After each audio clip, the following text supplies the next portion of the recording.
আউযু বিল্লাহি মিনাশ শাইতানির রাজিম।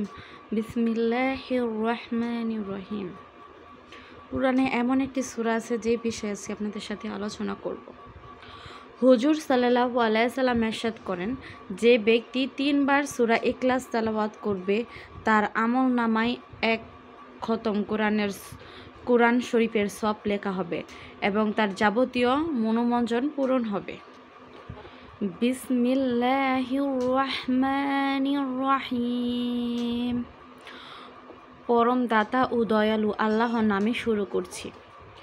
কুল হুয়াল্লাহু আহাদ। বলো, তিনি আল্লাহ এক ও অদ্বিতীয়। আল্লাহুস সামাদ। আল্লাহ অমুখাপেক্ষী। লাম ইয়ালিদ ওয়া লাম ইউলাদ। তিনি কাউকে জন্ম দেননি এবং তারও জন্ম দেওয়া হয়নি।